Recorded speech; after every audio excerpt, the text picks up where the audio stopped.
Hey everybody, Nick Espinosa, your chief security fanatic here, and today we are actually talking about Apple because Apple has a huge security blind spot, and basically nobody is talking about this except for the Washington Post, which is where I'm getting this information. Fantastic reporting by them, and here's what's going on. Apple, for the last 5 years, has invited attackers to break into their services and basically their iPhones, their laptops, and everything else, offering up to $1 million to learn about its most serious security flaws. Now, this is known as a bug bounty program, and if you're in the tech industry, you know exactly what I'm talking about. But these basically are a prized tool in maintaining security, a way to find vulnerabilities and encourage researchers, attackers, those kinds of things to report them rather than abuse them. The goal here is if we can throw cash at somebody malicious by reporting it to the company as opposed to selling it to the exploit, they're not going to sell that out to the wild to allow criminals to thrive.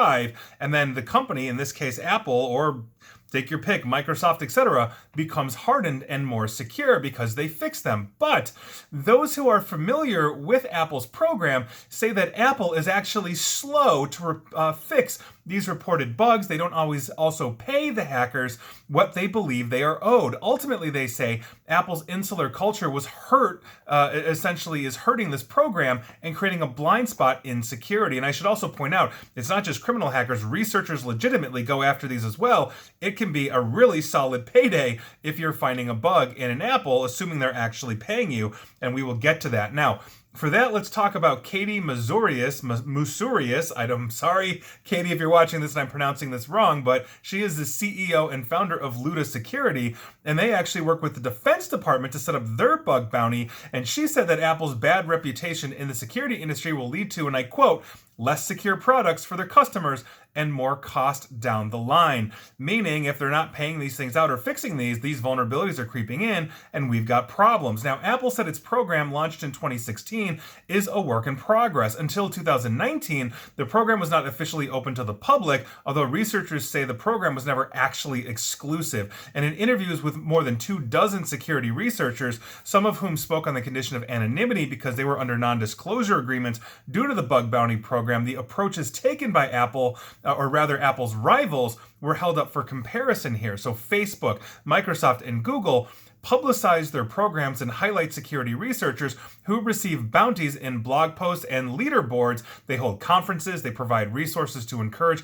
a broad international audience to participate, and pretty much generally let the world know, hey, we found a massive flaw, or this researcher found a massive flaw, he or she just got paid, and you are more secure. And most of them actually pay more each year than Apple pays out, and that is obviously a huge problem because Apple is usually the world's most valuable company, or they're up there. Microsoft paid, for example, $13.6 million in a 12-month period beginning in July of 2020. Google paid $6.7 million, and Apple's only spent $3.7 million this year, and basically that number is probably going to increase. Now, payment amounts, though, aren't the only measure of success.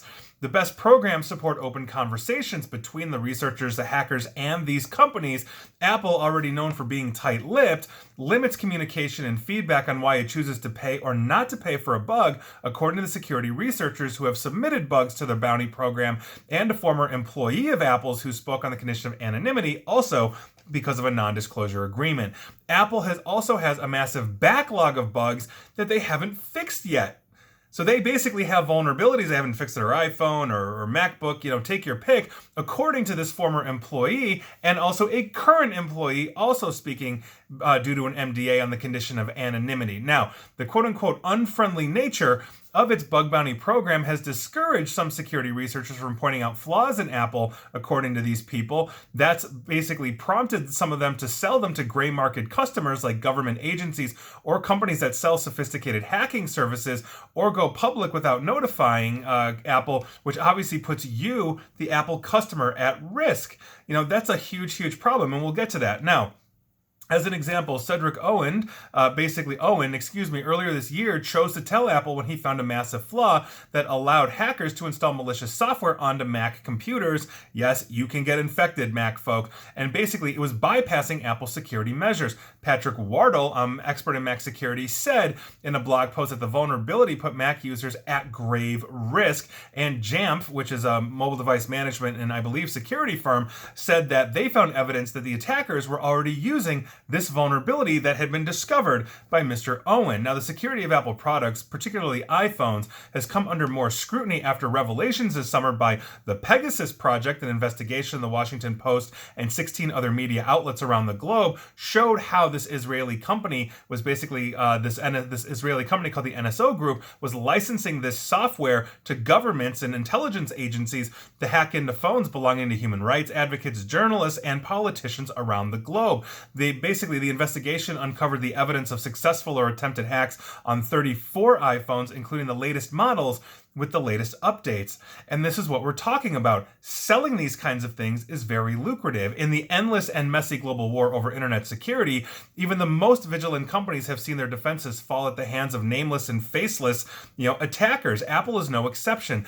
Excuse me. This year alone, Apple has patched 13 zero-day exploits or previously unknown vulnerabilities. 0 days are typically very critical, meaning it usually will allow me to take over your phone, and they had no idea it was there. They have to quickly fix the phone as fast as they can. They've patched 13 of these, and obviously that's a thing, or rather a thing I'm glad that they're doing, but 13, quite frankly, 0 days in Apple products seems incredibly, incredibly low to me, given my job in cybersecurity. Now, despite Apple's bug bounty program, there continues to be a big market for for vulnerabilities in Apple devices, and this is where one of Apple's core problem lies, because researchers can sell exploits for iPhones for as much as $2 million essentially on the black market, and that's a huge, huge thing. Like the NSO Group, for example, if I were to, let's say, find a massive flaw, Apple might pay me $5,000, $50,000, but if I'm making $2 million selling it to the NSO Group, that is very lucrative for a lot of people as they are looking at that. The same kind of exploit also, for the record, goes for Android, Google's operating system,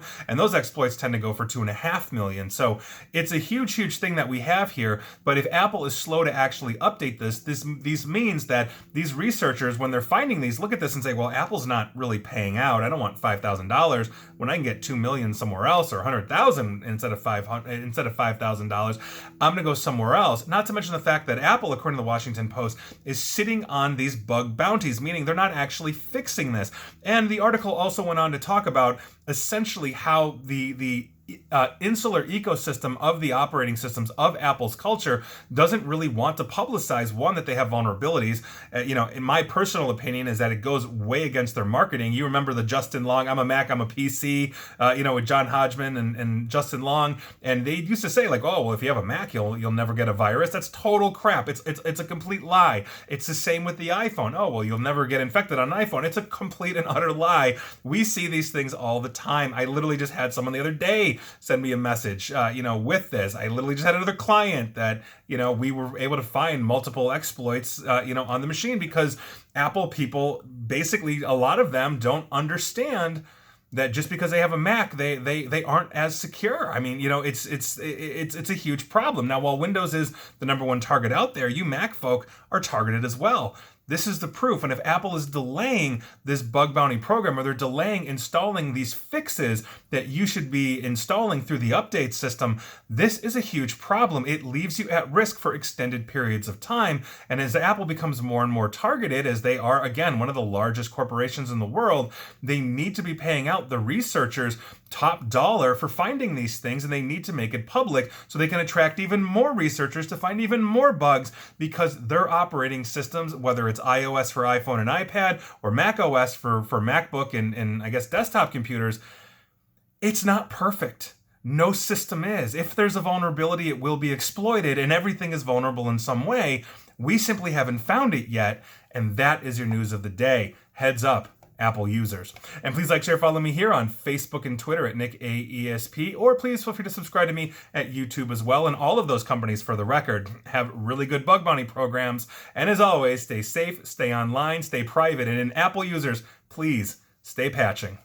Thanks, everyone.